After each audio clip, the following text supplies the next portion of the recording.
Assalamu alaikum wa rahmatullahi wa barakatuhu. Praise is due to Allah subhanahu wa ta'ala. May his peace and salutations be bestowed upon his beloved Prophet Muhammad sallallahu alayhi wasallam, the one who fought tooth and nail for Islam to get to every corner of the world. We request Allah subhanahu wa ta'ala aberenga musasira, and whoever is to follow his footsteps till the day of judgment. Allahumma Ameen. Point of discussion today: conflict resolution. Conflict resolution. Because we all know, as people get married, the fact that they are both from different backgrounds, they both have different points of views, I think it will not make news when people differ in idea, when people at one point get into a conflict. So now, kyekino ekibuuzo kyenjagala tuwansiganyeko ebirowoozo. Mukyala wo nno tutandikirewa, kuba buli muntu njagala atandika okubanga yeewozaako, bw'obeera musajja ng'abba, bw'obeera mukyala ng'omukyala. Katandikire ne ku mukyala. Oli mukyala mufumbo. Tulete example ya bwenzi oba tunoonyezeeko ewalala. Tunoonyezeeko ebirala kuba ekyobwenzi ekyo ojja kunyiiga nnyo. Tulete example ya ki? Abasajja kiki ebakola nnyo ekinyiiza bakyala baabwe? Miscommunication. Like teboogera. Sofia bamuwa akazindaalo, saagala kumisinga information, ayina ddaliiri oyo. Bamumpere kazindaalo. Teboogera batya. Tuwe ekibuuzo mwe tugenda okusinziira. Miscommunication, for example, it's not that teboogera, but balondamu byebagamba. Yes.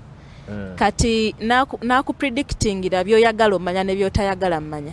Akumanyiira nno. Sikyogedde naye.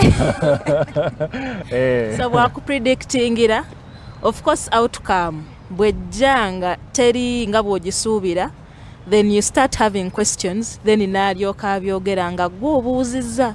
Kiringa maama wo kudde waka nga olina kye wayasizza, gwe n'olinda alabe nti waliwo eggiraasi ebulawo. Naye osobola omugamba nti nayasizza eggiraasi. So that miscommunication etera nnyo okuleeta kati kaakati olina omusajja wo ono omwagala, naye alina ettabbu tayogera. Enjogera y'ensenge ng'era bw'okinyonyodde bw'otyo ng'omukyalo w'omumaka agumidde. How do you go about that? Odiringa nakyo otya okulaba nga atandika okwogera? Kulaba nga atandika okwogera.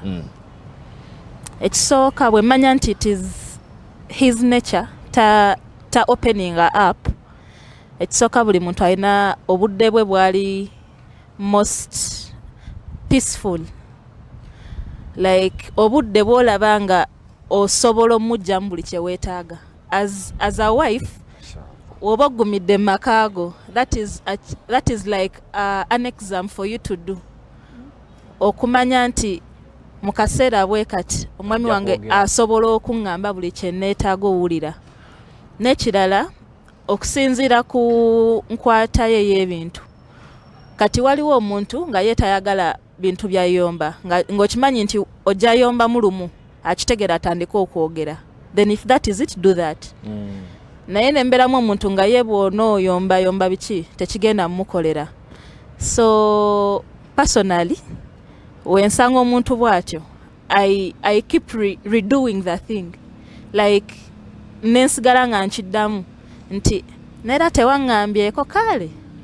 Nensigala nga nkulaga I'm fine, naye nga nkikonyeewo, like gubanga musumaali ogukoonamu kati n'ogenda. Nodda ku bibyo. Kati then another time ekibeerawo n'ogamba kino ekintu nno nakigamba naye era weerabidde. Anyway nze nootinga tu ng'okakoonako. Like that. Omuntu atuuka ekiseera nga bw'akijjukira nti kati agenda kuŋŋamba saamugambye ng'agamba. Then when that option also fails, then I start doing it intentionally. Nti tewaŋŋambye nti kino ne kino ne kino ne kino naye nakitegedde kati oba oteesa otya. Okay. Yeah.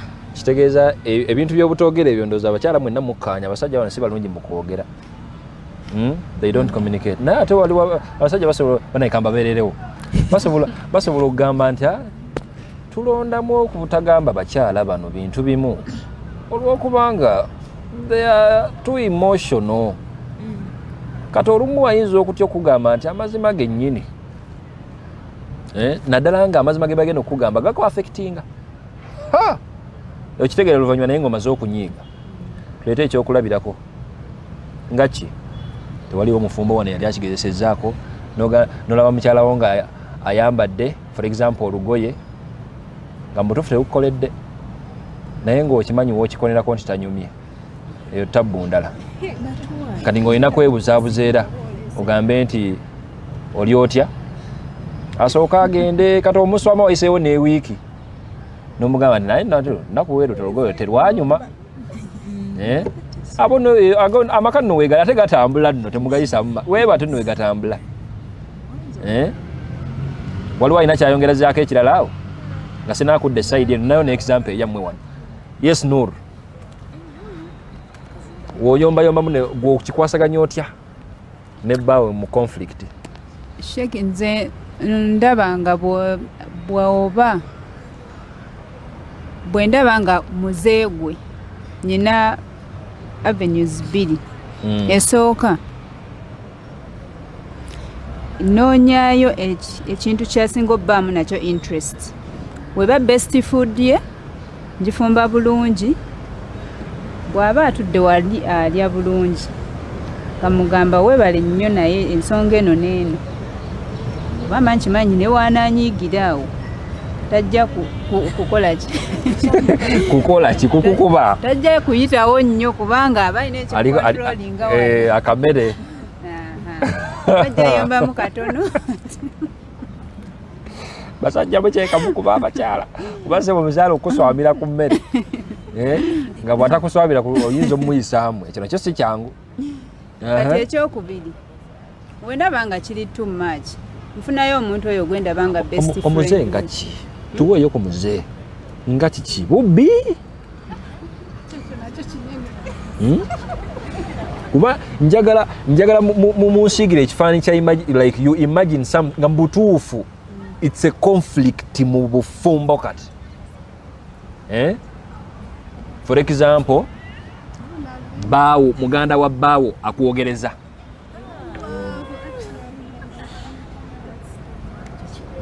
yataawo nze nganze otyo simugamba. Ai Allah, lwaki oluddewo okumpa ekirowoozo ekyo? Kati tuteese ku kino. Muganda wa baawo akulibbize nno. Nze nganze simugamba. Lwaki tomugamba? Simugamba lwa nsonga nange mwennyini waba sisita wange nga gwayogereza sandi kyagadde akiŋŋambe mba njagala afune ways oba kumuviira jukira ku ye sisita wo. It's no pass zone wadde nga wadde kuggwe naye brother we it is a no pass zone. Naye kati kizze omuleka bulesi Allah n'amutwalira awo y'anaamanya oba amutegeeza oba tamutegeeza. Kati nze awo ndiringa n'ono aliwo ono bbaawo ono abeera azze okunsumbuwa gwe ndiringa. Omugamba otya? Mugamba nja kuwaabira ng'ayisaawo ka layini ke nze newompaabira nze muli mpulira nkufa ate nze muganda wange nze asinga omumutegeera nkimanyi takwagala jasi yakuwasa buwasa awo bw'atyo nayinza bulayini ngezi gwe n'oggwayo. Mugamba mugamba awo n'ogamba bbaawo nti muganda wo otandi bulungi. Simugamba directed nsonga ezo just mugamba bugambi siri comfortable naye. Kati ye n'akitegeera nti ye n'alowooza byonna byalowooza naye ekyo kye mugamba n'okyambaliza awo. Basha Sofia okola otya Sofia? I think no, okay. Nze kyenyinza okukola nga muganda bbanga njogereza ekisooka I put personal measures like esimu yenje I break the contact between me and him. Then omusajja oyo bw'abanga akyadde ewaka simukkiriza kuyingira, mugamba linda muganda wadde okole ki ojje.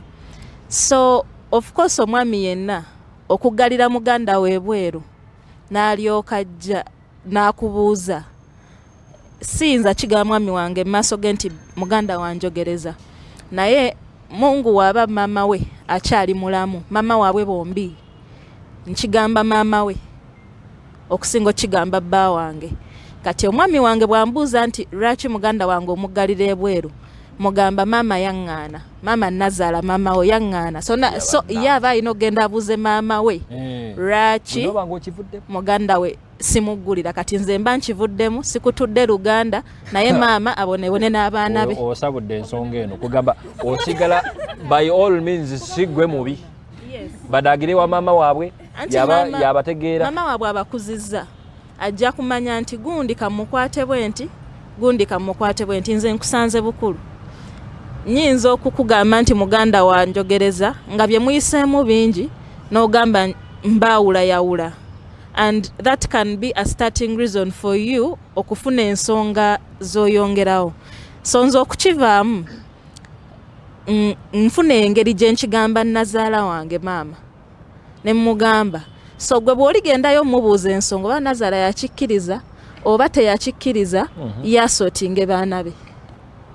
Nosigala ng'oli ku kituufu gwe. Kasonga nkaagadde akusaba Allah akumpeera ejjana. Allahumma amin. Mwenna kala abampeera ejjana. Allahumma amin. Tusale saidi eno kati. Tulaba abasajja bano abawasa. Mukyala woono. Ndi mu kunoonyawo gu conflict awo guzibuzibu. Kitwale nti maama wo. Sister wo. Mama mba ngenze ku level ndala. Sister wo ne mukyala wo ono beekubye ngumi ebyaddala ne bayombera n'ebyaddala. Kati nga omanyi era sister wo ate ono mukyala wo bonna obakola ki? Obaagala. Gwe semaka oli ku ttebo booti otudde mu makaago bakuleetedde ensonga. How do you go about that? Munswaza bannange. Issue eze ate kati kankisusse na mukko nga sister wo ye mukyamu. Nga sister wo ye mukyamu. Okola otya? Ate yanke katooka mweke ka last born nno gwokagambira nti kakyamu. Tabbunjereere. Omukyala abaawula ekyagenda kusaasanya mu kika kyonna family meeting y'ekikeetegeere nti musajja ono baamuloga oli mu ccupa.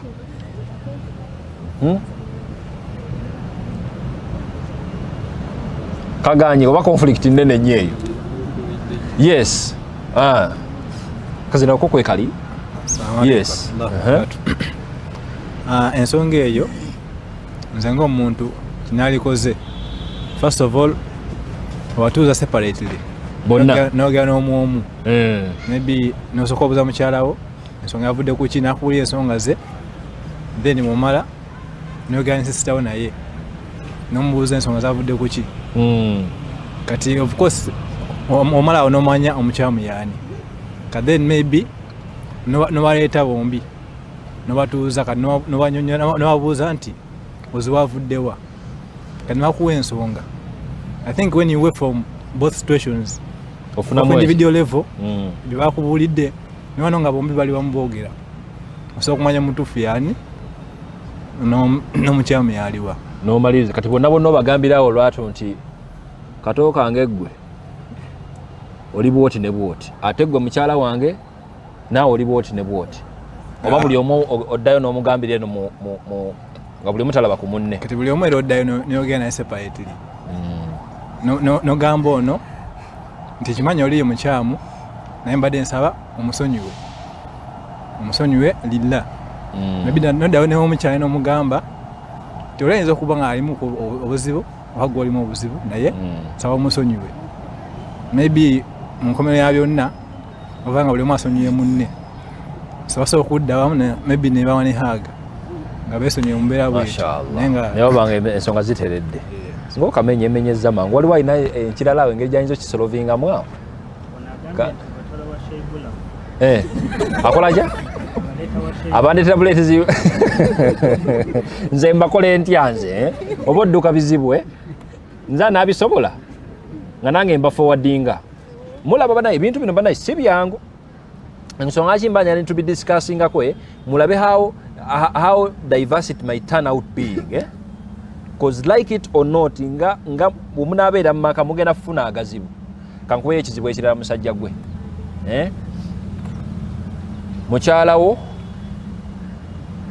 wamputtu awakana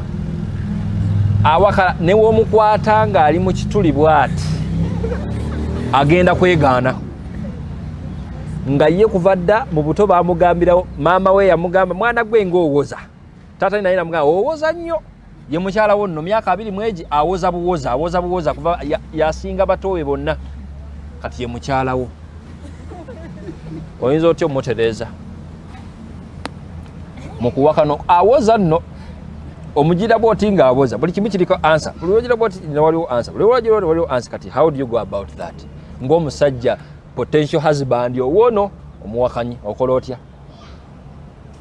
yes Muhammad assalamu alaikum wa rahmatullahi salamu wa rahmatullahi wa barakatuh kati seeka mu mbeera ng'eyo nze kyendowooza kuba mba nkimanyi newemba nkukudde lubona oba ojja kuwoza newemba nkimanyi nti kyoyogera kifu era oba ojja kunkakasa nti kyoyogera kituufu kati wemba nkimanyi nti kyoyogera kifu nenkusanga sobola okugamba gwe nno ebyo byokola si birungi nesikukkiriza kumpa explanation kuba mba nkimanyi explanation agera kukufera ejja kubaawo kati nekuterawo embeera nti kyokola nkitegedde naye saagadde kukulaga nti oba saagadde kuweewozaako tobeera interested mu biki bya yes nenkikola emirundi nga giijo agenda okulaba nga simufuddeeko nnyo naye natandika okwesootinga mulaba mashallah ate akayinza okukola naye nga gyebiri oba tebiriyo oba jasindi mu nsi yange gyebiri badna Sofia owooza nnyo wallahi gyebiri abantu ngaoyinza ogwa ku musajja ngaawoza essimu omulabidde ddala nga alina omukyala bali mu biology ayinza kwewoza atya awo bannayo kujjako ayinza kwewozaawo atya awo wallahi si bubi nange ndi musajja naye bana kati muŋŋambe gwe wasanga yakugamba atya ŋŋambaako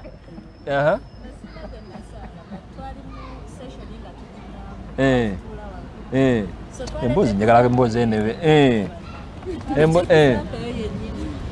nti lwaki mukyala we abakusanga mu nsonga ezo ne weewozaako omusajja yatubuuza ekibuuzo naye ekibuuzo kye yatubuuza twamuvaako ne tulya mmere yaffe yambuuza gwonkwata otya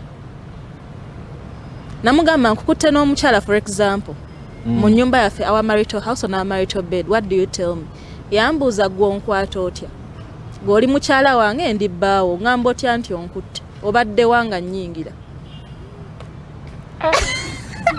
wallahi wate bwe yambuuza era bwe yakimbuuza nasirika busisi ne tulya mmere cause nali sirina kyamugamba kwegamba yakikumalako bumazi yakimalako kubanga baba lwakuba nti kale nammwe abakyala nomutero ne mutwewuunyisa oba omuntu wala yakulimba nga mutufula ddala akulimbye nogamba naye kati gwokkiriza otya nosaasira eyalimbye nosaasira neyakkiriza wayi Allah kyayika bwate bwageze era kuwangalamu katono bwoti nga mwefiira tusaba Allah abeere nga waliwo alina kyayongerezaako nga tunakutandika conflict resolution bintu kati byakusolvinga problems mu makaago ate kati tune polygamy twamumaze bakyala bo bana bana ngenze wala basatu babiri beekubye eŋŋuumi eyaddala nno as a result of obujja namba emu yalumbye namba 2 n'amusanga ng'ali awo alatta kyokka yamaze ennaku 2 takulaba obusungu ne bujjaawo ne bagwa nno gwe Haaji mu stense nino bwe bali abantu bonna babalaba bali awo balwanye beeyuzizza amayijaabu awo beeyuzizza akakaaya gwesse maka nyini bawasa oli wa ssente zo tukole tutyawo okikola otya okutereeza abantu abo olumu mbeerawo neŋŋamba nayo omukyala yeesiimye anaafuna omusajja nga session zino azibeeramu oba n'aziyiga n'omusajja yeesiimye ng'omukyala ayina gy'atuuleeyo n'alaba bisession bino mbyokusaagirira ssebo nkutereereza mukyala tonnamanya naawe nkutereereza bbaawe tonnamanya kati mu situation ng'eyo okola otya musajja munnaffe bakyala bo babiri batabuse actually mukyala wo owokubiri yakugambagamba dda lwaki tontwala bwannamba wo asooka nendaba omukyala njagala mutegeera ne bitabukira nabulya ddala awo njagala mutegeera ali naawe ng'oli musajjasajja ne bitabuka awo ne bakettaketta awo n'asanga mukyala we asooka gy'akolera n'amulumba nno eŋŋumi n'etandika balwanira nno ggwe okola otya nga semaka osooka beepena n'obulawoko ne beesootinga mpaka buli omu wadde ewaabwe oba obakwatawo bombiririyo obateekawo bombiriri nga buli omu ayomba bonna basobola okuba nga banene ate nga balina amaanyi gaabwe bagenda kukubana okola otya? How do you solve that?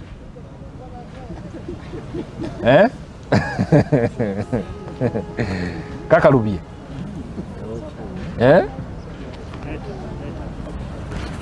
yes kyekyo eyo kyekisemba nga tutandika ebyaffe. Assalamu alaikum warahmatullahi wabarakatuh. Alaikum salam warahmatullahi wabarakatuh. Kakati bwobadde okuba scenarios ekibadde kinzijira mu mutwe kibadde kya sagala kubayita third parties naye abantu bano nti bwemuba mu contracting obufumbo abantu aba ngambe okuviira ddala ku imaamu oba munaddiini abagatta then n'abazadde ku njuyi zombi nsuubira nti obuvunaanyizibwa bwabwe tebukoma mu process eno nga temunaba kufumbirwa then n'ey'okufuna ebirabo dawari obuvunaanyizibwa bwabwe mu bufumbo bwammwe bweyongerayo even in such situations nti nga waliwo obukuubagano nga waliwo akatatambudde bulungi be balina obuvunaanyizibwa okutuula mu nsonga eyo ensonga ezifaanaganako bwe zityo okulaba nga baziresolvinga then n'ekintu ekyokubiri naye ekyo kisinziira ku butya omuntu bw'ali oluusi omukyala wo oba omwami on their side ayinza okubeera nga alina obuzibu naye nga waliwo omukwano gwe gw'omanyi nga asobola okumuwuliriramu kati waliwo example gy'okubyawo omukyala oba nga wamputtu kati asobola okuba nga wamputtu naye ng'olinayo omukwano gwe gw'omanyi nti asobola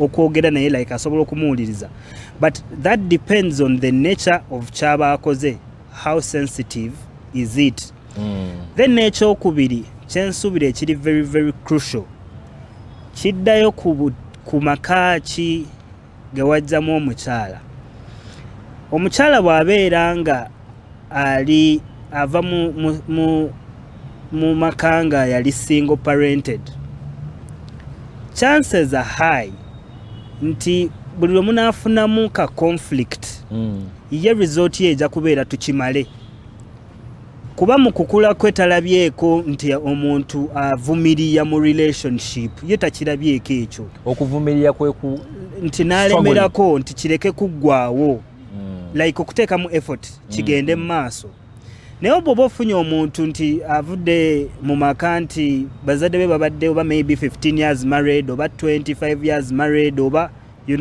omuntu ne wanaabeerawo conflict chances are high kuba ebintu ebichallenging abantu byebimu kababeere bafumbo ebintu ebibachallenging byebimu chances are high nti issue eneraisinze maybe bazadde be baje encounteringako ne bata opting for kubuvaamu baakola batya. So wodda ku bazadde abo, they will give you advice ez'okubayambako ekintu kisigale.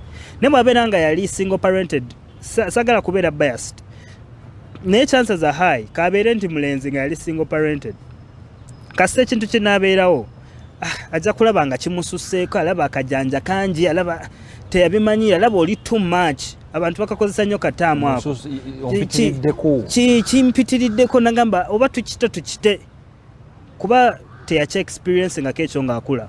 So summarily kyeŋŋamba nti abantu abo ba third parties abo, abazadde, bannaddiini abo aba playing a crucial part, nti oba omuntu yabawoowesa, beetaagisa nnyo mu nsonga ezo ez'okuresolvinga conflicts mu bantu. Mashallah, barakallahu fik. Wabaddewo akuli emabega wali eri nga ndowooza yabaasemba ffe nga tutandika. Mashallah. Assalamu alaikum warahmatullah. Wa alaikum salaam warahmatullahi wabarakatuh. Ade nsawo osoko nziiremu akabuuzo ako. Akabuuzo akasembye nga bubadde bungi ke kabadde kati akasembye abakyala owasiza bakyala baaba kale katugire babiri bwe bati bonna nno banene balwanye beyuziza bali mu stance nino wakati wekigweredde balwanye bayomba bagize bwe bati kati kesi ezengwe nga nnyini kubawasa. How do you deal with that? Osooka baleka mu stance naawe buli omu nadde wowe oba oyingirawo ng'omusajja n'olagira nti gwe kulagidde dda wano nawe va wano kulagidde dda wano, weba naagaana ye bakapulani eri eki. So ensonga gy'owadde omu ku bakyala omaze ennaku nga tokola otya? Nnaku nga 2 tomulaba, kubanga of course ebisanja biyinza okubeera nti nnaku 2 eno, nnaku 2 eno, nnaku 2 eno, nnaku 2 eno. So first of all kintu osasobola kukola nga musajja kubeera nga weeswaza ne family yo gye wakola ki gyolabirira olw'ensonga first of all atwala step okukola ki okusuubiza abazadde b'omwana ono bakyala bano nti ki tinja basobola. So there is no need for you to first of all hide olw'ensonga waliwo ekizeewo ate olina emikwano stenseni oba oli mukulembeze, so olina okugjawo otegeera ensonga oyimirirawo wennyini mu lutalo awo wakati no kubanga bawo era bali abantu naye bajja gamba haji gundi oba mukyala gundi. So meaning era balina kubira gwe si bate kuyingirira makaago. Ate jjukira omukyala bw'abeera bayomboloza basirisi bayomba beweerezaayo obugambo obunoga olinganga kyovolaba olinganga bali nno kuggwe So then the second reason could be g'omusajja wenyini inza obba gwe ensonga lwaki these ladies are fighting, because ensonga erina kuva ku haji. Atugeze if I'm to say asoose oba namba 2 yo yakoze kyatandisa olutalo, ensonga eyinza obeera kubanga gwe tokoze ate nga Quran wegamba nti actually you need to balance what these two families. Ono obanga omuwa kanyama eno ogenda omuwe kanyama, ono obanga omuzimbidde some business ono waki oba omutuuze waka. So you need to sit back and first understand that ensonga ki ekiviiriddeko ki bano abakyala okulwana, ono aba alina akaana kamu ng'onayagala onalina 2 meaning ate intention ogizizeewa namba 2 olw'ensonga olaba obuvunaanyizibwa oba olaba ono ali mwana ono ali 2 nga ogendo bibalabalamu era abakyala bano baba bajustifyinza okwekuba kuno ng'ensonga eri kuggwani. And the most challenge you have ng'abasajja oba ng'abaami tetuwabudde bakyala baffe kutegeera kyekimuluma. Nyinza obbanga obudde obusinga mba naawe naye ng'osirisa olina akantu akakuluma, naye olw'okubanga nze nzija buzzi kwebaka vaawo kwebaka anti jjukira kati tolina budde eno namba 2 agambye ssebo bayisaawe make sure that akanyama tekawola. So ogenda olaba nga toona sigala eno biki naye ate nalina kyayagala. So communication matters between the two parties okusobola okusolvinga. And ebiseera ebisinga ndowooza wembanga nkiresebwa ekyo mukyokulwana ndowooza yange we often love to hide our wives that actually nyabo toli omu tuli 2 kitegeera kintu ekyo kireetera nnyo abakyala okulwana. Agenda olaba nga bulijjo haji ayinayo omukyala wa, so it's all about communication. Mashallah yes omuwagira oba omukuba otyo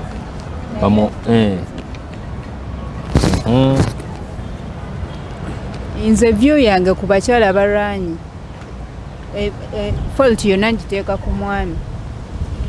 naye Nuuru nedda kasooka enkwambalire mangu kubanga mbadde nkamize nga sagala kwambalira musajja munnayi kiyinza okugira naye sebo it's to me personally ndaba nga it is hard for me to understand omuntu awezezza emyaka 2 you mature newembeera nze it's not all about gender newabeera mukyalo oba musajja okubeera ng'olwanidde mu bantu ki ekikutuusa ku level kyetugambye ate obujja twaboogerako wano session ewedde waneeno tetwaboogerako mwasubwa Sofia wasubwa naye twamanya engeri gy'oyinza ohandolingamu obujja wano okola otya kati Nuuru kati Sheikh nze kyenva nkizzayo eri omwami kubanga olaba Nuuru omanyi lwaki bw'ogamba nti buli kyomwogera kukizza wa musajja mugenda nno okulwana tugenda okulaba abakyala balwana ne mu mataxi paaka anti kati Sheikh olaba omwami waaba afuna abakyala bano engeri gy'abafunamu illustrating ekifaananyi ekijja mu maaso bw'omufuna n'obeera straight forward n'omugamba ninayo omukyala wange mukyala mukulu naye okuwasa tekitegeeza nti sikolaki simwagala naye tekitegeeza nti ate okuba muyina nti nawe sikolaki sikwagala kati because there are people who say those things then namala n'agamba that is the honest truth then wamala n'akugamba nti olinga gyali njagala ye mwennyini agenda kuwa respect sisobola mukkiriza kulaki ku infringinga naye naawe kyembadde nkusaba kati kweno era nga baana bonna basomyeko omuntu omugamba bugambi from day one bw'olwana ogenda kwekolaki ogenda kweswaza nange onswazi n'ekirala ne mukyala wange tetulwana ebintu by'okulwana tetukolaki tetuli ku bintu bya kweswaza bw'oba honest from day one teri mukazi agenda kweswaza ne wanaaba anyiiza atya naye wekimuviirayo agambe nti nnwane ekisookera ddala omwami abeera alina byalemeddwa balansinga eno either ng'abulira ono weakness z'oli ng'amulaga oli ali superior to this one omwami mwennyini oba nga tabalansinga eno in different spheres kati ensonga lwaki nze nkizzawuwo nti abaami bwe bawasa abakyala nga babasobola okubakontrolinga mu mbeera weeti basobola n'obeera nga bombi babeera mu kawempe not in the same house but mu kawempe naye ng'oli awamu ne space omanyi lwaki Sheeki oba omuwa hakkize n'oli omuwa hakkize ate n'obagamba saagala kolaki kunswaza naye oli tomuwadde hakkize ate oli mu kugamba ono weakness z'ono kati gwe mwennyini ofuuka ki kyekiviirako abakyala bano okwekuba naye oba bakontrolinze tebasobola kuvaayo ne balwana nabo baba baswala basajja mwendooza mukawulidde ako waliwo eyamperezaako ka clip awo Yusufu nkwaniriza ssebo waliwo eyampereza ka clip omukyala agalidde bbaawe amuyuuza mu bantu nno namwe mwakalabyeko namukwata bw'ati amataayi takisi nno ziyita namugamba musajja gwe nga bweboogera byonna bibadde boogera naye kati ekyo kyokka nze kyemba njagala okwanalizinga sebo conflict okutuuka ku level y'omukyala wo gwe wawasa just in case yamuwasa neijabu ye n'akakaaya n'asiimukira mu bbaawe namukwata amataayi mu bantu awo ababoda bali awo beetaza ate kati of course bebaagala ebyo ogira bwoti ne mutambula ne mugenda. So that's the conflict resolution gye twagala okudiscussinga olwaleero. Saba Allah abeere nga atuwa entegeera ennungi tubeere nga tubitegeera nga we tulina obitegeera today. Allahumma amin. As usual, I want us to get to this introductory bit before we get to solving some of the techniques Islam they were takeawo okulaba nga considering if you need to put something right mu bufumbo wakati w'abantu abakola ki abafumbo kala batanaba kubanga bafumbirwa ndoza namwe musobola okukoppa naye tekikola nnyo era kino kikola nnyo kuba n'abantu nga bakoze eki bafumbo. Ekisookera ddala, some of the reasons as to why conflicts zino zibeerawo buli kaseera nga zigenda zikomawo, I was convinced by 3 reasons. Reason esookera ddala al-jahl, ignorance kyonna kyekiri obutamanya. Al-jahl tekitegeeza busiru, kitegeeza butamanya. Nti omuntu buli wabanga tamanyi, if you're ignorant about something, that's why the Arabs have this saying, kankabavuunulire, omuntu waba tamanyi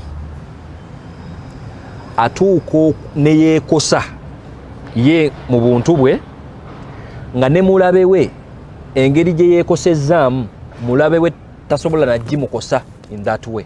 Bakavuddeyo tutuba nga tuli babiri nga kuliko omu atamanyi atuuka olw'obutamanya bwe, kubanga of course omuntu wabanga talina knowledge nga tamanyi aba agoberera nnyo empulira ye ey'omutima, aba agoberera nnyo like abeera wabaawo ebimutwala nga ate biri emotion based. Kati wabanga tabi backinze up with sense, with facts, aba abula. Yensonga lwaki omuwarabu waba avumirira obutamanya yagamba nti omuntu atamanyi bw'obeera nga gwe muduuyi we otuuka n'omutya namu kyate ngono ng'akisusiza kyakoze ekyo yeekoseza, tategedde nti yeekoseza nga naawe enemy we tosobola kimukola nga omukola ki omulwanyisa. So this someone who believes that some of the reasons as to why abantu abasinga abali mu bufumbo they end up having these conflicts every now and then bwe butamanya buno, one mu ango y'okubanga they don't know how to address these conflicts weziba zizze. Ekyokubiri kwe kubanga they don't have time to give knowledge about whatever has come, ne basigazanga buli omu alwanyisa emotions ze. Bw'abeera mukyala n'alwanyisa emotions ze, bw'abeera musajja naye n'osajjalaata mufo ky'okulizoninga out eki ensonga. Kumba ate conflict webezze, the last thing it needs is the emotions. You don't do that. You have to be clear-minded, and that's why no going into Islamic law, a judge is not allowed to draw a verdict nga musanyufu nnyo to the extreme ate nga si munyiivu alina kugiwanga akola ki, kubanga bw'anaagiwanga musanyufu nnyo ajja kuwa bingi by'otasaana. Ate bw'anaakuwanga munyiivu obanga alina ekimufuula unstable akyasobola okukola ensobi okutwala mu komera naye nga tosaana ki komera. Kati alina kubanga ali awo of course to kill the emotion bit oyingizeewo the logic, and that's the first very reason eyanzijidde. The second reason is dhuruful irada, omuntu okubanga you're weak in a way of not putting something right. You're a couple, husband and wife. You know your obligations and you know your rights from your partner. But conflict ibwejja, you don't use the fact that you know your obligations and you don't use the fact that you know your rights, you just twist them over. Yensonga lwaki ojja kusanga nti bw'anaabeera musajja, instead of focusing a lot ku kikyateekeddwa okukola, they will in that case focus a lot ku kikyolina omukolera. Bw'abeera mukyala, it's the same. Nti instead of focusing a lot ku biki omukyala byateekeddwa okukolera bbaawe, she will focus a lot ku biki by'olina omukolera ng'omuki. So in the long run you will find out nti mwembiriri everyone is having a problem, but just because these two minds are too stubborn to understand, timuteekeddwa okubikolinga off, mutuule wansi, mutandika be discussing it down. Ndoza kategerekese. You don't know how many couples bafumbo no certificate bazina. naye ng'ekibalemesezza to get on a table okwogera buli omu okumaikunga sure nti ali entitled ku biki ebiva muki. And in Islam we have like a principle في العلم الاقتصادي. When we visit the Islamic guidance, Islamic law of economics, or maybe rights, there is a principle. Before you even think about your rights, zoteekeddwa okufuna, do justice to what you're supposed to do. Bw'obeera musajja n'okoma weewaka nga mukyala we anyiize amaaso gamyuse, before you switch to abadde kyono, think ku ki ky'otakoze right. The same applies ku ggwe. Buli wolaba partner wo nga bw'atyo bw'ali, before you think of like abadde ki gy'atagalidde eyo, you have to check yourself first. Kati eyo discipline etaliiwo. Kubanga fenna olugezigezi katuli mu mulembe gwa lugezigezi, buli muntu ayisaawo bibye, olinganga ali mu kulwana, buli muntu ayagala kulaba nga ali waggulu. You end up not even discussing what's the conflict gye mwagala okusolvinga, mwena ne mutambuliraawo. Kati nammwe mulinzeko tubagambe nti divorce ejja mu maaso awo, kakoleme gitandikirako waneno manye nti ejja. Mwawukane mu maaso awo ng'okimanye ekola etya. By all means it's coming, wobanga you don't have time for that. Kati before you even think of, because buli muntu alina rights ze as a husband and as a wife, buli muntu alina byalina, but the only thing you have power onto are your obligations. And the sweet message is, if at all you're doing what you're supposed to do, rights are obviously attained. Bonabeera mukyala teweetaaga nnyo kulema banda etandikira upkeep, tagira bwati musajja ono watwe, agira bwati n'omuwa ekisolo awo, musajja ono kasasiro, oba musajja ono mbwa. Nga tugamba nti it's okay, byonna byonna tujja biwandiika wano, musajja ono kasasiro, musajja ono mbwa, but we shall now keep asking. Naye ng'omuvumye ennyo embwa for 5 years, embwa eno tovuddeyo tokoze eki, what's the problem? Ojja kulaba nga maybe oyinza okuba nga gwe ng'omukyala waliwo obligations zotakola ki, zotakola. Kyekimu n'omusajja yes, mukyala wo nno omuvuma omunyomye omuwadde ku bisolo ebimyawo, bakyala bayaaye abakyala n'obavaako buvi, n'osigaza kuseka buseko ng'oduula, oba ogera ku bakyala abalongoofu n'ogabalaiza kyenina eno, katugamba nti no, it's fine, but oyinza okuba nga kyotakola is the reason as to why you're not getting your rights. So it's unfair to think you deserve a good treatment, yet what you're doing is opposite. Ndoza kategerekesaako. So the second reason as to why conflicts zino zigenda zikomawo buli kaseera lyefujja eryo mu bafumbo. No one is ready to address it as it is. Mwenna n'olugezigezi lwammwe, ate mwenna mwasoma degrees ze, ate mwogera oluzungu, aye mwenna muyina ebyokukola, kuba ku makya ogenda keera oveewo n'ono akeere ku makya akola atya. Mukomewo wiiki nno egwe n'omwezi guggwe. Inshallah nsaba Allah abantu agaba abandeetereko nga tutandise okwogera ku divorce, mwawukanire ddala waneeno tumanye nti obufumbo tebukola ki, tebuliiwo. Nsaba Allah abeere nga atutaasa engeri. Ndoza mulaba that approach, if you get okumanya some of the reasons why these conflicts keep on coming every now and then, of course olabira ddala nga waliwo need ey'okuba nga tubi addressinga. Now there is this one verse in Surah An-Nisa I want us to use. Verse 34. I remember I referred to this verse in some episode when I was trying to discuss the obligations and rights of a spouse. However, in the same very verse, Allah guided us kubutya bwe tuyinza okuba nga we deal with conflicts if they ever happen in marriage. It's on default that when people get together with different backgrounds, mwenna musomye ebintu bya njawulo, mwenna muyina entegeera za njawulo, with all that appreciation n'omanya nti munnaye gwenfunye yave eno ate mutegeereddewo, tubasuubira nti when you get to a level of being husband and wife, waliwo level gye mutuuseeko ey'okutegeera nti waliwo ebiyinza obbanyeenya n'obutabanyeenya. Ndoza kategerekesaako. The last thing you need si kusuubira kubeera muyizi wange n'olowooza nti byotafunye waneeno mu dating sebo kwokwata ebisuubizo byonna obikubye mu marriage ng'olinga agamba nti ogenda fumbira malayika ginnaayo. Tekiriyo ekyo. The fact nti olaba ne muganda wo yennyini, you get a point ne mwawukana, olwo kati omuntu gw'olabye obukulu ate ng'ogenda spendinga naye emyaka 15 mwefiire ng'ate omufumbiddwa olina emyaka 25. Okiraba? Kati by default oba olina kiwelcoming nti okay, omuntu akiina mu birowoozo nti a conflict might happen bwejja ayinza n'okuba nga alina solution than omuntu okukiyingiramu nga yalowooza chief happening nnyo ku basisters era bakusuubiza naawe. Njagala onsuubize ntogenda beera nga basajja balala, njagala onsuubiza abasajja enaku zo tubawulira n'osuubiza nno osuubiza tonamuwasa. Kati omala kuyingira mu bufumbo n'omanya nti naawo ebyekisuubizo yo firimu yaggwa, kati waliwo reality. Kati omuntu ogenda sula naye mu buliri bwe bumu buli kanaku omulabako n'enkeera kuba olina omu n'enkeera eddodde oddemu omulabeko. That level of maturity ey'okulaba omuntu akuvumye n'akunyooma nga n'enkya ogenda kuddera omulabe ye level kati gye twagala okudiscussinga. Kati ndoza kategerekesaako kyengezaako okuteekawo as a point nti omuntu woobanga munno, come on, they are not angels. There must be something ekitakukolera. There is nothing like omuntu gw'ogenda ofuna nga buli kimu kyalina kikola ki kikkolera. Taliiyo. Era bw'oba omulaba ng'akyaliyo manya nti jasa akyakuli wala.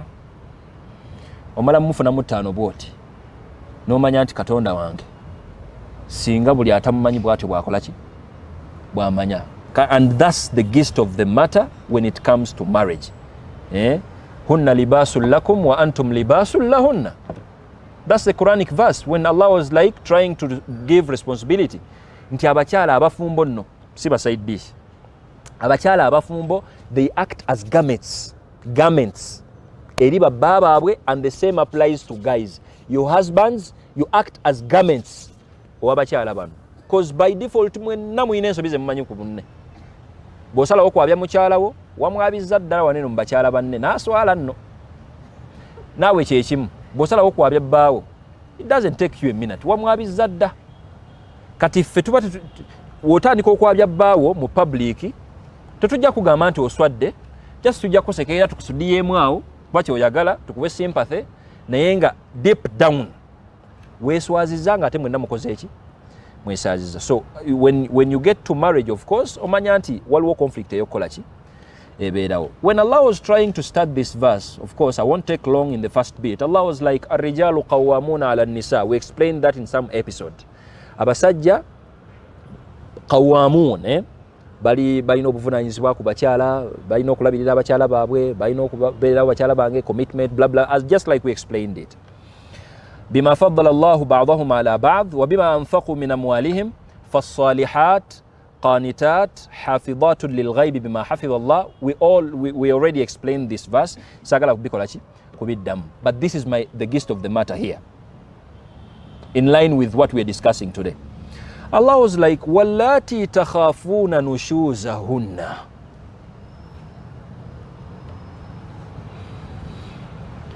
When you're married, just check out the literature of Allah.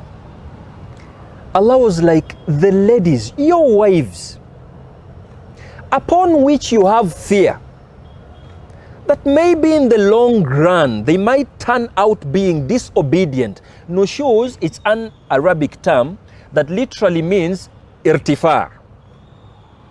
Like kaifa nunshizuha. It's also in the Quranic verse when Allah was trying to explain to us how he made something upright. Nga kiyimiridde. Kati nushuz mu lwayo kitegeeza kuyimirira.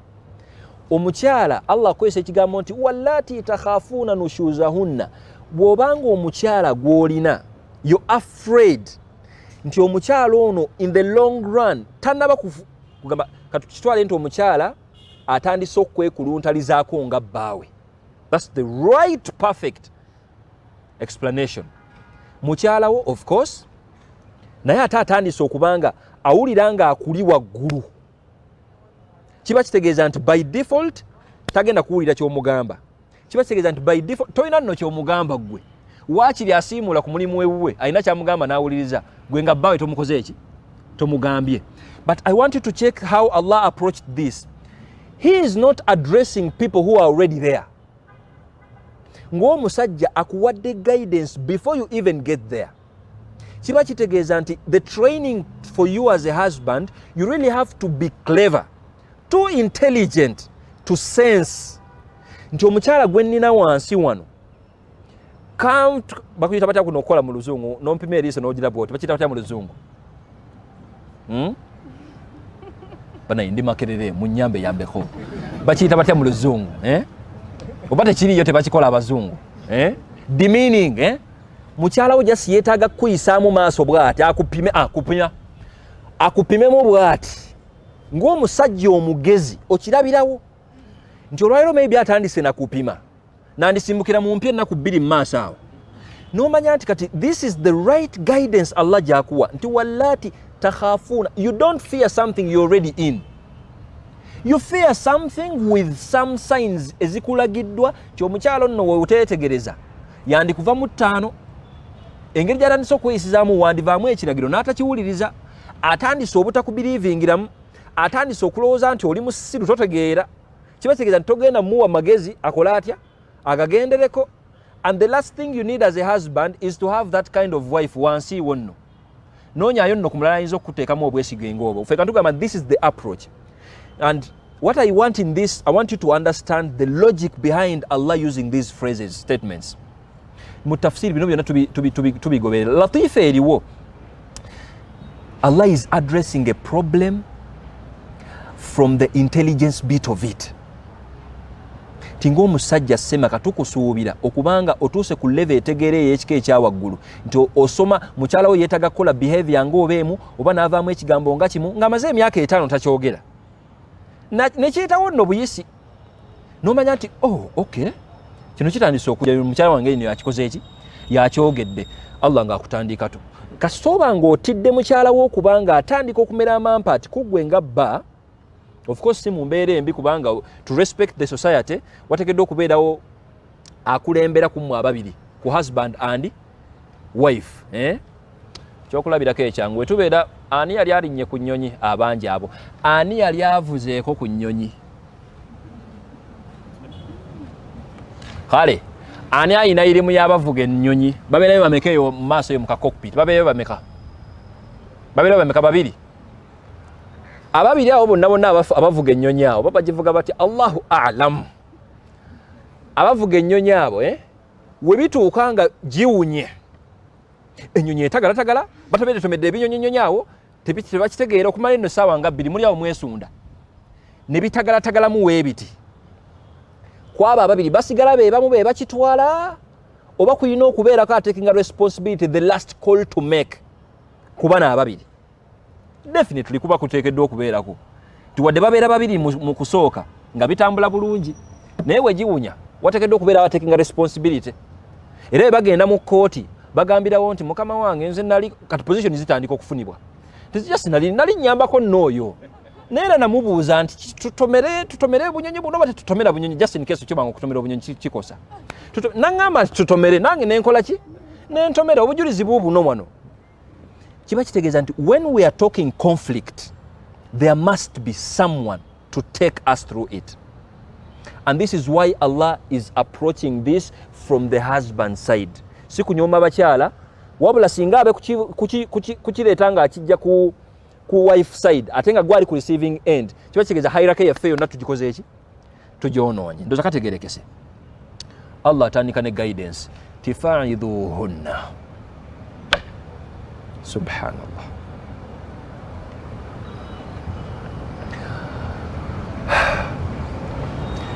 It doesn't make sense okunyiiga nga gwonyiigira you never oriented them. If you're having a wife under you nga tonnamunyiigira nti akomyewo saawa 12, the one question is, did you ever make it a point to her ti 12 kikutagaza? If the answer is no, onyiigira ki musajja mukulu? Ndoza kavuddeyo kati the guidance here is Allah twandikirako nti faidhuhunna, you have to talk, There must be a conversation, a fruitful conversation in line with whatever you're going to fix. Nti bw'omala okusensinga nti mukyala wange ono ayina kyakoze and I'm really afraid in the long run kyandireetera omukyala ono okubeera omwekuluntaze mu maaso gange nga bbaawe. That will affect me ng'omusajja mu maka nga temunaba kufuna baana 8. You sit them down n'omugamba nti naye mukyala wange nze ndabanga okwogera ku ssimu essaawa 7 ogw'ekiro ne bestiiwo omusajja kintagaza. Never otuuka otya mufuwa tokimugambanga kubanga waliwo omukyala era akyakirinze ekyo. Yes, nga gwe yakunyonyolamu mugize olwokuba walina omukwano n'akunyonyonamu awo tono just besti wange twakula ffenna emyaka 25 tuli ffenna kati twetegeera naye n'owuunawo nti oh okay no problem n'amanya nti kati kiri okay. Mwerabidde nti mugenda beera husband and wife kati yalowooza kiri okay naye nga tugwe yamukola ki. The first step is faiduhunna. You make it a point to talk. Sit them down and talk. And if you remember, when we are discussing communication, in line with spouses, abantu abafumbo, tubasuubira okubanga engeri gye mwogeramu eri fruitful. You don't talk emotions. You talk sense. Nti kati waliwo ensonga ezze mu ddiiro, mulina okugya addressinga. And that's why Allah is. The first step is, in line with resolving any conflict, talk about it with her. In a sense, tuoba waliwo ogimutegeezaako mu kusooka n'akikola, then maybe she's wrong. But if at all you're telling her for the first time, oyinza oba wakakizuula buzuuzi nti kati olina ebbuba jjingi ng'olina omukyala kati gwakuyita bba nga wakakizuula naye ng'emabegako obadde tokifiiringangako. Sit them down obagaye naye mukyala nakazuula nti kati nina ebbuba. Mpulira nga ne wotambula obutambuza awo ne batandika okulabalaba wadde nga tobaliiko mpulira nga kintagaza. So you qualify to get annoyed after you making it a point to. Ndoza kategerekese. So the first step is sit them down. Mukyogereko. Yeah. Mukyogereko and mukyogerako with doing justice to the conversation. Yes. Saballah berenga tu. Of course we are going to clarify that mumasao. And that's the sweet conversation that must happen. Walimu ebintu bye ndowoozaako and I'm like wateekeddwa okubeerawo enjawulo wakati wa conversation ey'abantu abafumbo ne conversation ey'abantu abasuubira okuyingira obufumbo. Kati mumwagala kubifuula byonna bye bimu. Muli bafumbo already. But every when you having serious discussions, muli mu bintu bya mukwano byokka bye bibatuuzaako mulina n'abaana mmwe. You have to balance the equation. Kati saawa zino muli bafumbo, biology no mumufuna legally ekyo kati kyaggwa. Waliwo abakyadaaga okukituukako ekyo.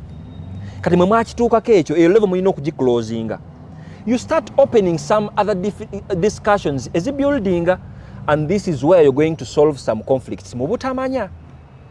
Naye olw'okuba abantu kubanga okulowooza si kwangu, not everyone wants to think. Kati muyolo everyone wants kubeera abantu naye kasoyingirayo ebyokulowooza ebyokulizoninga ng'omuwendo gutandika okwesala mpola kati nsaasidde ggwe nno eyafuna munno nga bwagazi bwe bwakusindika tewateekamu ku magezi. Wogenda okuzuula nti we munaatuuka into faiduhunna, just basically discussing something, a conflict now. Ojja kwetaaga the innocent basic mind eya mukyalawo etali biased, nga naawe ajja kwetaaga obwongo bwo butali biased as you're reasoning her out. That level of maturity si ya buli muntu. Otegeddwa okubanga olina wagituukako dda ne munno kati ne mutuula wansi ne mugamba nti okay ffenna tukimanyi nti bias yaffe eri wano ne wano naye ate kino kisitandinga. You discuss it faiduhunna, and that's the first approach. After that, Allah went further. Kasita oba nga okyogeddeko kyala n'agaana nekitakola. You've made it a point. Of course, tokyogerako olumu n'okivaako. There is a lot effective communication. What's the approach? Ebyo byonna naye nekiba nga tekiwakinze out. Allah was like, wahjuruhunna fil madaji'. Distance yourselves ng'abasajja from a wife wekituuka mu byensula. Yeah. There are two factors here. many scholars are in line with okusenguka mukyalawo mu byensula kitegeeza biology. Muviire tobeera naye mu biology, si kumuviira mu kisenge kubanga step esooka muli mu kisenge, step eyokubiri era omusenguka mukyali muki. So the one question is, reason with me, why is it a factor omusajja ayagala okutereeza mukyala we okumusenguka mu biology? Actually biology tuba tugenze ku extreme, naye okumusenguka emotionally. Okay.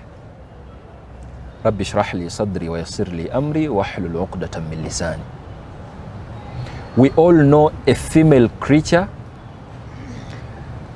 ekikufuula female are the emotions. That's the sweet part of you. You're emotional, which is okay. And the sweet part of you, si mukwano gwo mungi, don't lose it. Ge magezi go yentegera intellect. Kategerekesaako. Era Islamically omukyala bw'atandika okubanga emotional power ye agiruuzinga, balansi ofunye ebirowoozo by'ekitujju tujju, tosaasira baana bato, okugamba olaba firimu za kutuga butuzi, omuwongo oli awo toyinaamu wadde horror z'oyagala. We are like, you're not doing us justice.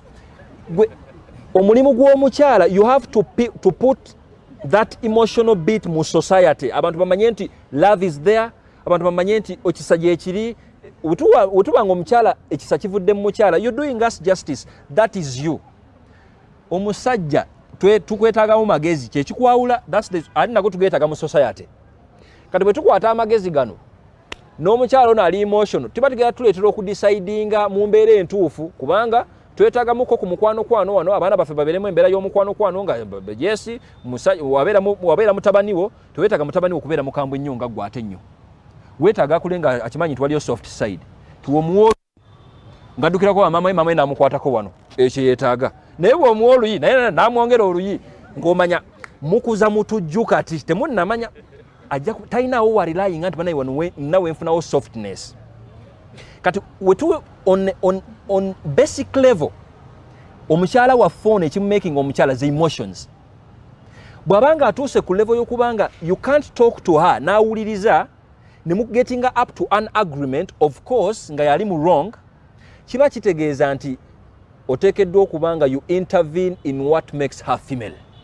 And what makes her female? The emotional bit. And of course as a husband you contribute onto that. She will have to need someone gwayinza okukabira, bamutagaza ku mulimu, agenda kabira wa, agenda gira atya. Little did she not toliwo, bwagenda okukoma weewaka naye mmwe mufumbo yayinza okitegeera.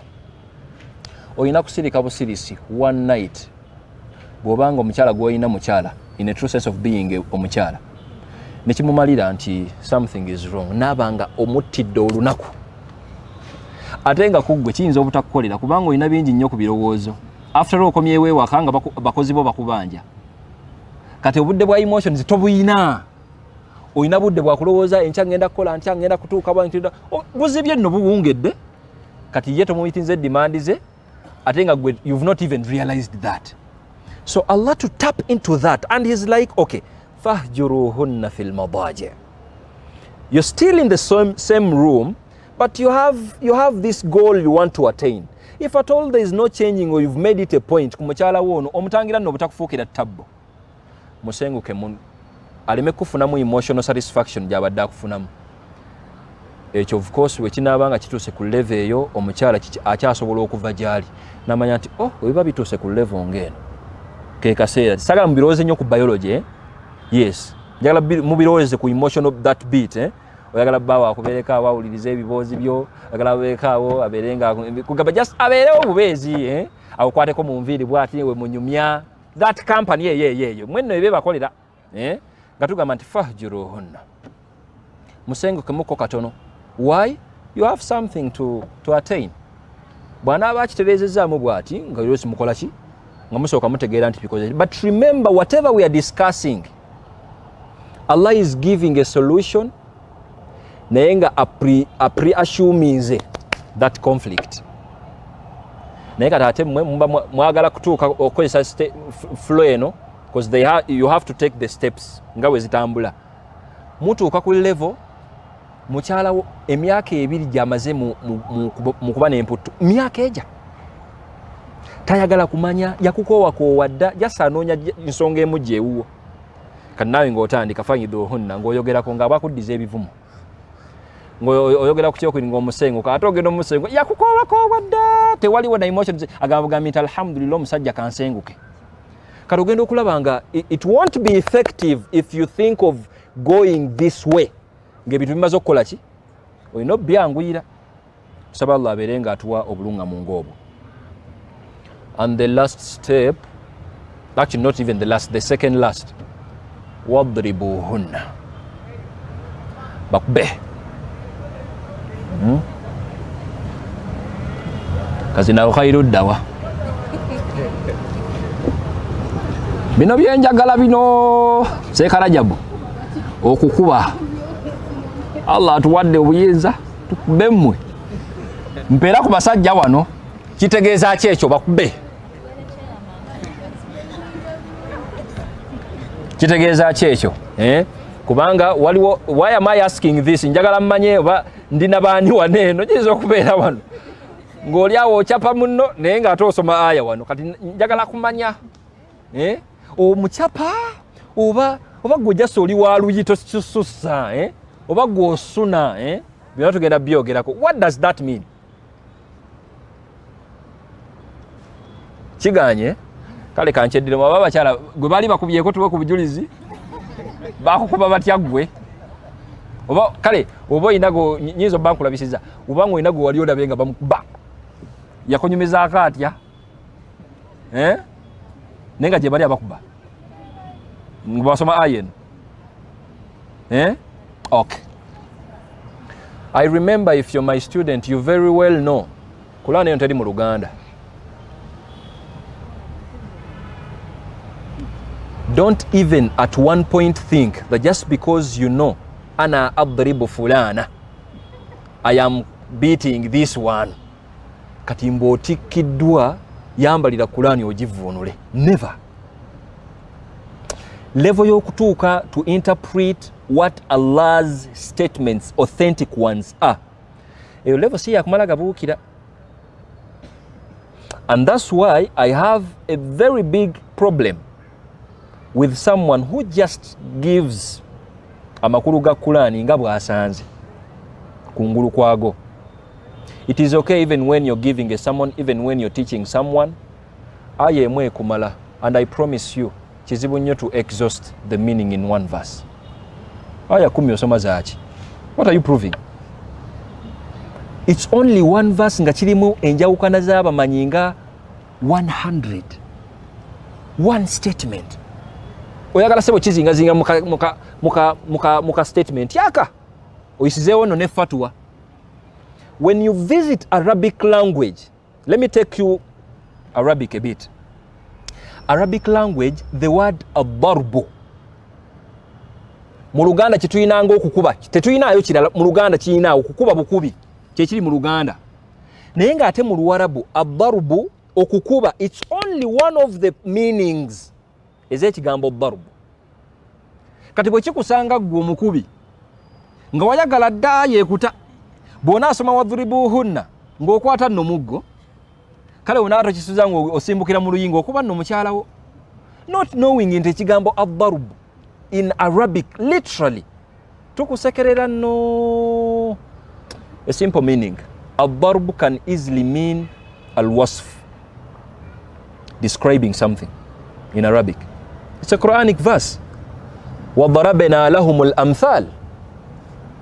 Nitubakubira ebifaananyi. We described somewhat examples, reliable ones. Naye ng'olaba Allah akozesa ekigambo darb. وَضَرَبْنَا. And darb can also mean to low, sleeping. وَضَرَبْنَا عَلَى آذَانِهِمْ. هكذا الآية. أيوة. وَضَرَبْنَا عَلى آذَانِهِمْ. Allah we yali atunyumiza abasajja abakoona otulo, yakozesa ekigambo nti twabakuba ku matu gaabwe naye nga yabakuba ki talina kye yabakuba yali ategeeza tulo tebeebaka otandise okulaba ekigambo kitandise nno okugaziwa wakalaba nti mukyala wo mukuba mu bulyaza amaanya what other meaning and darb when the scholars in Arabic language batuuka n'okukinnyonnyola nti okukuba kwe baali bategeeza kwe kukuba okw'okuggala amatuugo. You don't listen to whatever she's saying. And the verse they gave was وَضَرَبْنَا عَلَىٰ آذَانِهِمْ. If Allah used the word darb, it makes sense to them nti omuntu wabanga mukyalawo, the last punishment you need to check out ku mukyala akuli wansi kwe kuggala amatuugo nga towuliriza kyagamba. Ku mukyala ayina ku makulu si yatagala edda ayina ku makulu ekyo kimumala kubanga by all means you won't do as she's trying to guide. Ekyo kyokka kiba kimumala okubanga adda muki mu line. However, some of the majority of scholars were like, okay, even when we turn out saying darb kwe kukuba kuno kwe kiganda muggo kumenya bantu, the Islamic way is far away from that. And they gave conditions. They were like, if you want to put your wife right, if you want to put whoever is under you right, the kind of punishing, the kind of caning, the kind of beating, just ebuluguzungu terwina bigambo ebyo, naye ngeri gy'olina okubanga taking a step to put them right, kwe kubanga obonereza mukyalawo embonereza ghairi mubarrih, nga terekaawo laama, tomenyeza kiyungo, bwe luba luyi, bwe kiba kibooko, tewaliiwo laama, buufu bulaga nti akubiddwa ku luyi. Ogenda mukuba otya mufirika gwe, nkuba ki eyo? Bw'abeera muzaddewo n'agamba nti naye kangezeeko okuteeka mu nkola enkuba y'abafumbo, onaava ku bubbi gwe, togenda buvaako. But how are we going to wrap the whole story up? We wrap the whole story up in two ways. When number one, we expect nti wafuna omukyala ali morally upright, tewamala gafuna.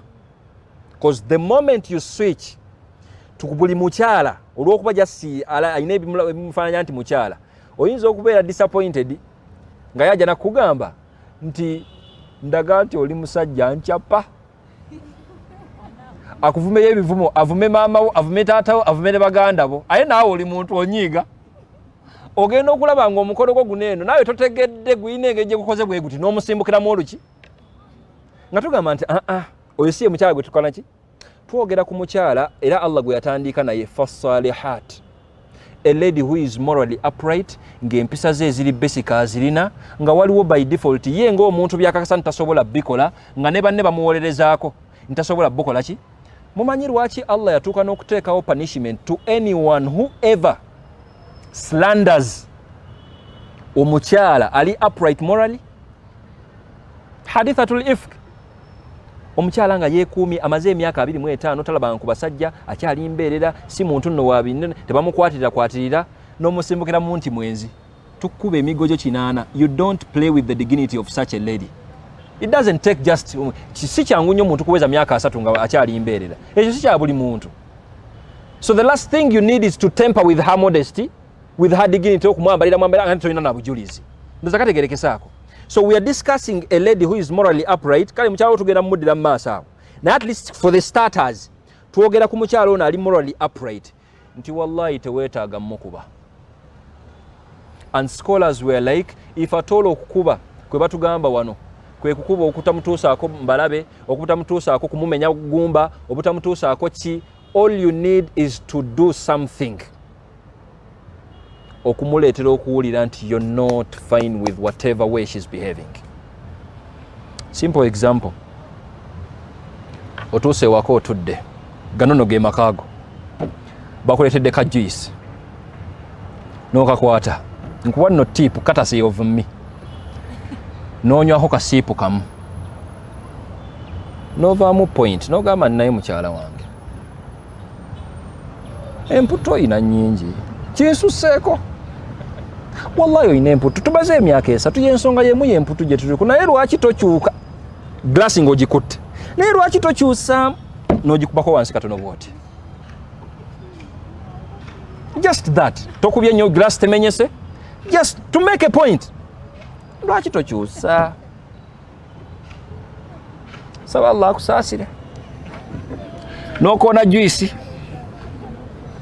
ekyo kyokka omukyala bw'abanga alina kye bayita amagezi kimumala okumanya nti mu butuufu munyigirize ekimala. I think kankyuseemukko if at all kisobola okukola ki kisobola okukyuka era amaking sure nti mufune abakyala balina ku ddiini bannange tojja nakutuuka awo biggwera wali erifa idhuhunna mwogera mu bwogezaawo nawugamba nti kale emputu eno just naye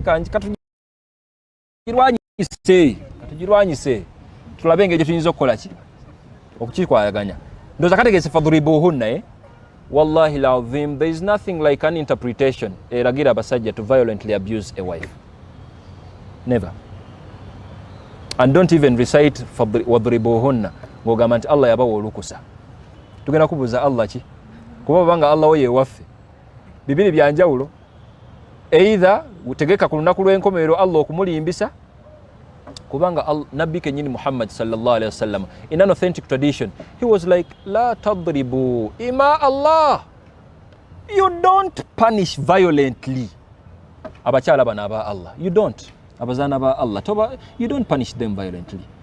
Wabanga atuse ku level y'omukubo mumenye omukono mutagende waabo mute tugenda kubituuka kaawo tugenda mu divorce nawo maaso kati mbategeka butegesi mu divorce kweyambulula bitugenda keyo maaso eyo ne totuuka ku level eyo eyinza kukola ki eyinza kubanga omukuba. So wadribuhunna, that's where it comes from.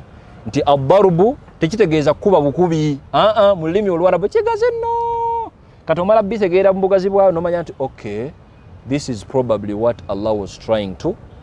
And of course many of the translators of the Quran, the scholars batuuka okukkanya ne bagamba nti by default tewali something like an interpretation nti mukwate ettamero likyuse musune kimuggwemu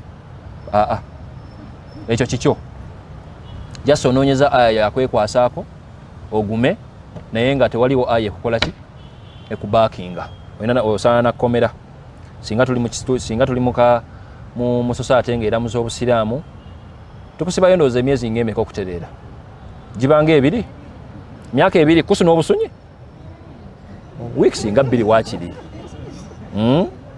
Okay, Allah proceeds فَإِنْ أَطَعْنَكُمْ, if at all they happen to change your wives nebakyusa, you've took all those nebaboneka okay katukole ki katukyuse فَلَا تَبِغُوا عَلَيْهِنَّ سَبِيلًا, don't use that for advantage.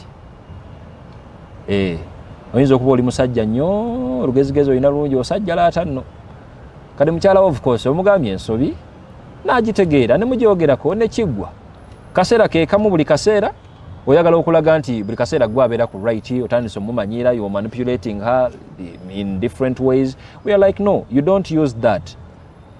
Naddala ng'okozesa the image of Islam, inna Allaha kana aliyan kabira, always know nti waliwo akuli waggulu akulaba.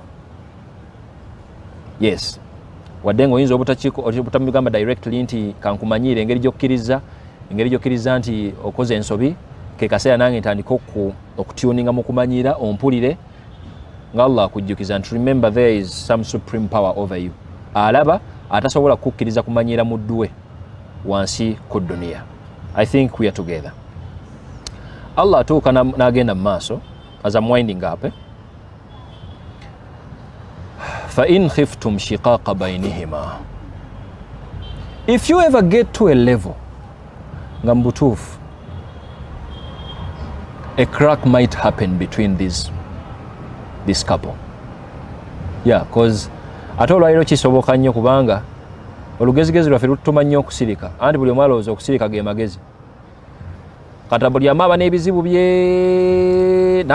bye nno.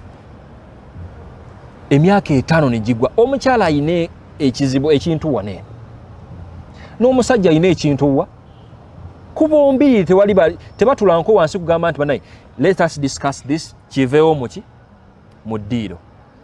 That's why whenever we get to the divorce situations, buli ajja kubanga divorce ayagala kubaawula, tebajja kwebuuzaako nga muwalimu gamba nti amma olaba otatwawukana oba nedda, bajja beekolima. Seeka simanyi kyakukola naye ffe tumaze n'emyezi 6. I don't know what she's doing, I don't even want to know. Ffe just twagala tukole ki batwawule. Omubanga mwagobera guidance y'obusiraamu, ani abagamba nti ekyateesaawo muwalimu kubaawula bwawuzi. Era akugambira onagamba nti nze ntegereddewo nti of course you're going to take the protocol, gena kuŋŋamba nti ate bannaye tugendeko mwogereko. Era twabigezagezaako dde byagaana, omusajja wamputta, omusajja wafutwa, sikyayagala kweteekera. Statement nga zikaabaawo, divorce ng'ekola etya ng'ekaaba. Congratulations. Naye Allah atugamba wano nti wa in khiftum shiqaqa bainihima. The word I want to emphasize is wa in khiftum. We muba mutidde nti wakati w'abantu baneeno waliwo crack ennene, waliwo ettabu ennene eyinza okuva as a result of them not handling their staff. For example, katugambe nti muli bafumbo oli waneeno, bubu wali wano. Ye kati ke mbanyiza okwogera waneeno ne kabatabula waneeno ne mulwanamu awo. For example, tuyinza kuba tuli kyonna kye kirinza okubeerako wano. Nojja ovaamu awo ogugambo seeka kyogereko kiri awo, ogamba bbaawo. Ne bbaawo n'asimbula ti wallahi seeka k'oyogeddeko ako, yogerera ddala kuba ali awo awulira. Tugamba nti level ebatuusiza okuba nti mutiddeko na nsi kutegeera nti muli wano mugoyinga through a lot. Ekintu kiba kisusse ekyo. Amagezi amalala weegali. Fab'athu hakaman min ahlihi wa hakaman min ahliha. Make it a point, mufunayo abantu babiri. Omu nga balamuzi, hakaman nga bategeera kye bakola. Mu bantu b'omukyala ne mu bantu b'omusajja. Hakaman abamanyi baatuuka n'okuteekawo conditions. Tomala gafunayo friend. Wetusinga okukiruuzingira bw'obanga olina ettabu gy'olimu n'ebbaawo oddukira wa mukwano gwo. What do you expect from your friend?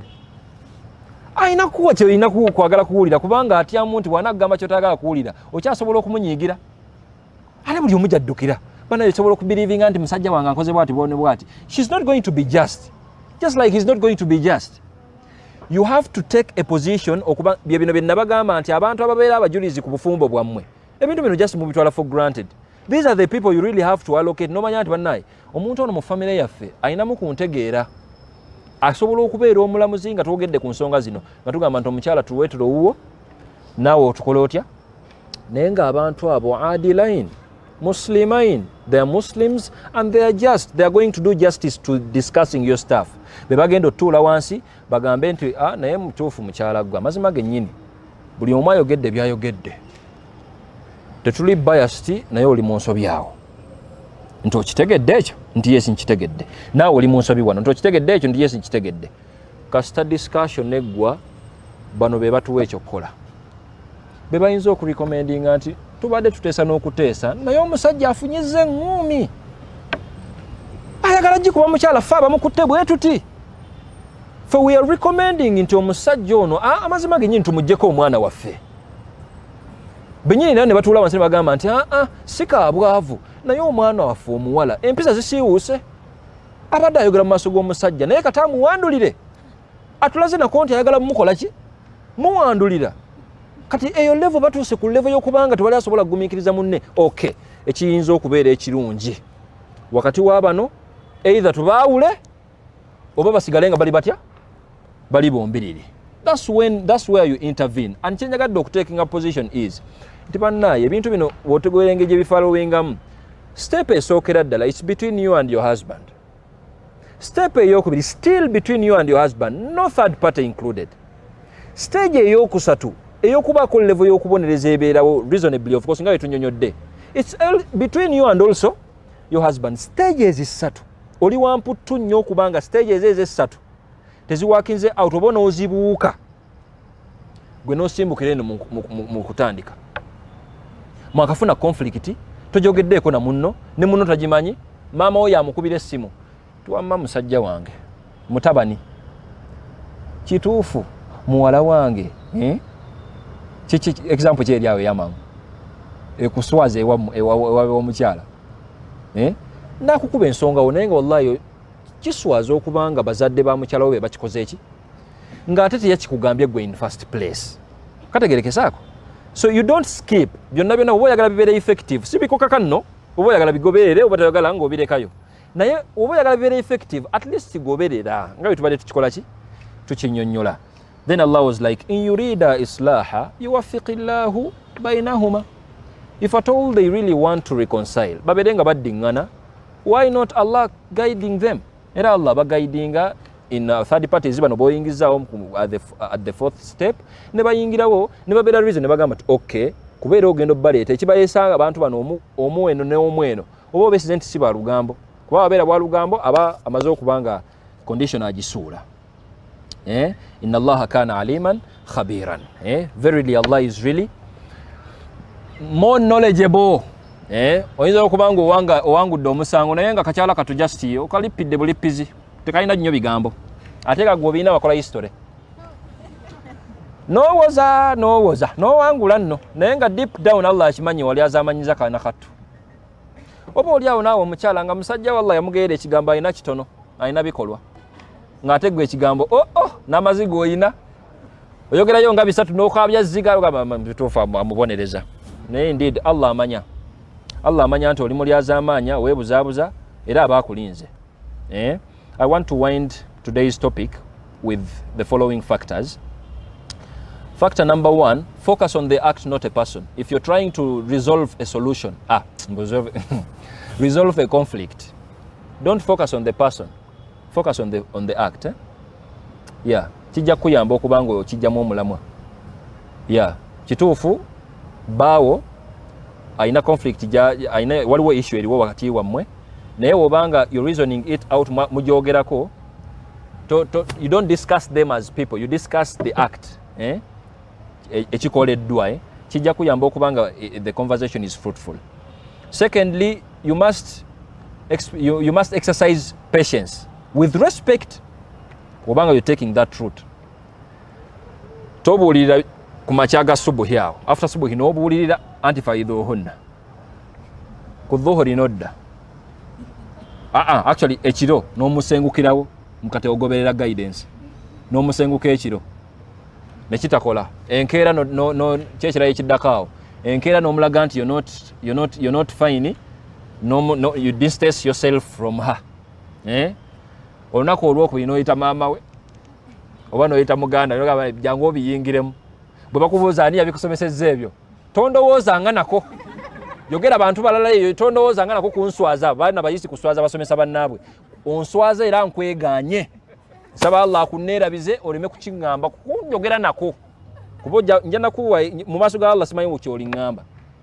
There is patience buliira olwaleero yes mubive nako mukube emboozi naye nga you keep you have to be obufumbo si bwa abantu batalowooza bannaye bufumbo bwa bantu bagezigezi era nze bwe ngamba omuntu sagala bufumbo mulimba ngamba bali mukwerabisa sitegera bulungi I'm just too weak wallahi obufumbo si bwa muntu atalowooza on either sides omukyala n'omusajja era bwolaba ng'omuntu ng'amaze emyaka over 20 30 15 10 give them respect newebeera 5 neweba bufeirinze n'abuvaamu okitegeera si bwa muntu atakola ki and gye bali abantu abatajja kufumbira which is okay kubanga si ffenna ntulowooza kyekimu. And let's also appreciate that changing is a process.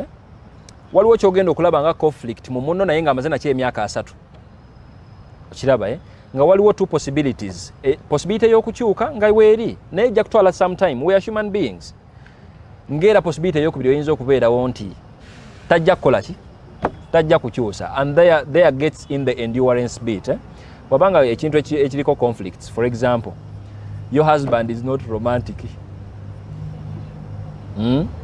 musajja ali awo abowa bana ya abowa taje awo birthday netuuka takukuteeko na kutama bwati takuwanye wiki ne good day takugambye ko nti bannaye oli bwati kagabo nenga kisajja kirungi kisajja kifaayo kisajja kituusa obuvunanyizibwa kyekyo kisajja kyo kyekyo gwe ng'ogamba nti okay this is now my man bw'obeeranga mu mikwano gyo nga maybe mikwano gyo giyina abasajja abali too romantic naye nga amakulu temuli nga oyinza bamuwaana nti oli mulungi naye nga ekyemisana takikola ki takireka ogamba nti bannaayi that conflict bweri naye kangezeeko okulaba engeri gyenyinza okukikola ki okukikwasaganya ng'era wesuubireyo kubanga ayinza okubeera mu mbeera ng'eyo nga of course bwati bwaliivize maybe because of whatever happened mu bulamu bwe nga takiinamu nnyo mu figa ye so it's really a process but consider endurance nakyo gyekiri naye obeera musajja lwaki oyomba nti mukyalawo mumpi akola atya ayambale high heel mu buliri ekyo tekijja kukyuka mukyalawo mumpi kiwedde kati mukyalawo olina engeri gyowanvuyemu ennaku zino sikutegeera oba olina engeri gyogezegezeemu sikutegeera akola ageze eyo si conflict worth discussing tukusuubira okubeera nga totuswaza mu basajja ebintu ng'ebyo tolina nabbireeta mu bantu gomanya mukyalawo ageze alhamdulillah mwongere bwongezi mmere muwangale emyaka 10-20 mufe duniya ebeereko abantu abaki abalala yes and of course time is really running naye kamalirize ne bino ndaba nga bikulu nnyo first of all learn to identify the conflict ndaba sekaraja butandi bulungi learn to identify the conflict the moment you kill the relevance the moment you kill the relevance of these steps zetwogeddeko tezigenda beera effective si nti buli kintu kikolifayinga okutuula wansi mu essaawa 2 ate toleetera munno okulowooza nti gwe buli wogamba nti we have to talk olinayo ekizibu kyolabye agenda kukudoojinga twakyogerako wano ku masimu gwe buli wookuba essimu bwoti olina kyoyomberako kati of course niwembeera baawo ngagamba nti agenda kunnyombesa ate saagala stress kati nganjireko nnoolwo kati olaba nga in the long run olina okulaba engeri gyokikola otya you only ekintu kigenda okutuuka ku level ey'okukyandolinga bwoti nga mu butuufu kisaana okukola ki okutuukayo si buntuntu butonotono and secondly you have to think of is it solvable or not example tuzogeddeko wano maybe there is a conflict between you naye nga yemmwe musajja wo kale tamanyi luzungu wamufuna tamanyi luki luzungu omusinga oluzungu tetuganye akola atya tewali bintu byagenda mu kibiina kuyiga ate tagenda kutuula bibuuzo tewali kati namwe kiba conflict nze my man doesn't know how to speak naye nga yebbaawo wamufuna akola ki ebintu ng'ebyo temina nabbi wabudde and secondly is the conflict like ekizibu ekiriwo wakati wammwe can you endure it or you can't because if you can't the option is there if you can and it's the only option you better take that and then lastly you don't bring it back mumaze okwogera ku kintu wayiseewo week naye ojuliza ate wawangula nti okukaayana ojuliza buli kaseera anti ojjukira naawe notandika anti naawe ojjukira you're not doing anything oyongera kibi ku kibi oyongera kibi ku kibi be respectful mutuule wansi muli bagezi mwembiriri mwekakasa obugezi bwammwe ne mwefuna mutuule wansi discuss issues mukijje mu ddiiro we mukijjako omukono you agree to disagree it's better ne muagree nti bannaayo wetutuuka waneeno mukyala wange yoono nange yenze ono naye katugende mu maaso ne museka nno with that respect saba Allah abeere nga atuwa that understanding Allahumma amin wa barakallahu fikum wa salaamu alaikum wa rahmatullahi wa barakatuhu